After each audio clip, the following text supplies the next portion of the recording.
Being a writer for the Eggplant FSU has been the best part of my time at Florida State so far. Since my start with the Eggplant freshman year, there have been some high points and some low points. A recent high point is when the staff exposed the college Republicans for the trash they've always been. Seeing how eloquently and professionally our publication handled that situation without losing our sense of humor reminded me why I am so proud to be a part of the staff. I love when the staff bonds outside of meetings, parties, even though I'm 19, war rooms, or even lunches after meetings help to create a more comfortable atmosphere for the staff and have often led to important conversations which lead to great stories. Other than when I drop it low at parties, the only low points of my experience are the times when the commitment and excitement are temporarily missing from the staff. Sometimes this comes from busy schedules or just a general overall low morale. The Eggplant FSU has a lot of strengths. Most notably is our dedication to informing the student body and using our voice for those who need it. We don't shy away from controversial topics, and we handle them carefully and respectfully while remaining true to our comedic persona. We have an amazing staff that are connected to the school and bring light to important issues and perspectives. We have an atmosphere where we're not afraid of keeping each other in check and making sure our best and most appropriate work is put out. The Eggplant only has one weakness: Andrew Bryant. Just kidding. Our weaknesses are growth and funding. The Eggplant grew an impressive audience when it was created, but has had a hard time growing an audience with the incoming classes at Florida State. Our biggest weakness is our lack of stable funding. Luckily, the Eggplant has a ton of room for expansion. There are social media outlets we haven't exploited yet, like Instagram and Snapchat, and there are other ways to expand on campus through more collaborating with Club Down Under or other comedy troupes like No Bears Allowed and 30 and 60, which we're doing for our birthday party. The biggest threat facing the Eggplant is its sustainability. After next year, all original staff members will be off the staff, and eventually the staff will be complete of people who have never even worked with original staff members.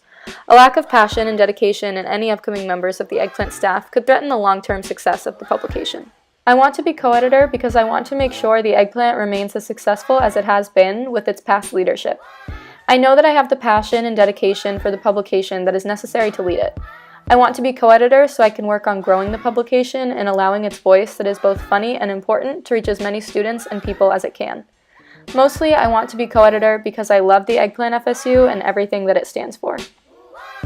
The Eggplant staff comes up with their best ideas and solutions through conversation. Sometimes sitting in a room in Strozier isn't conducive of the most creative or productive conversations. To motivate the staff to think more creatively, I would try putting them in a more creative atmosphere.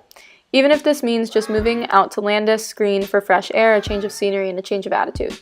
If we knew of the problem ahead of time, then the meeting could be planned to take place in a more engaging and creative location like a park, restaurant, or a coffee shop.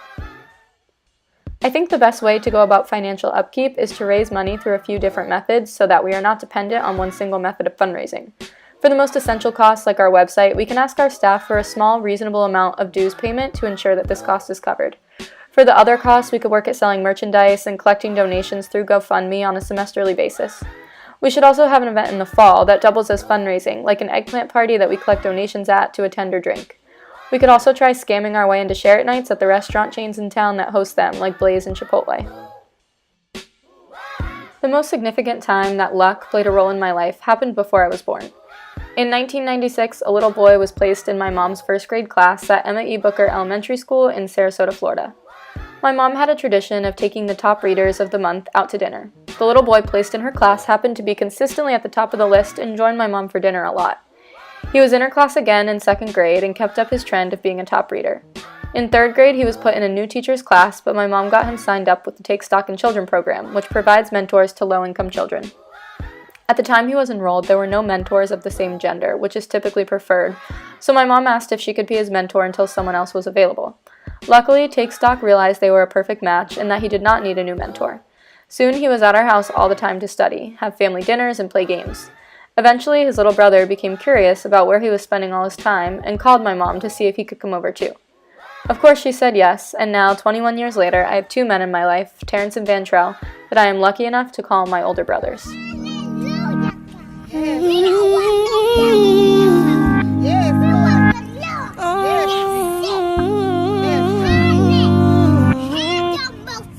I'm trying to keep my faith. We on a ultralight beam. We on a ultralight beam. This is a God dream. This is a God dream.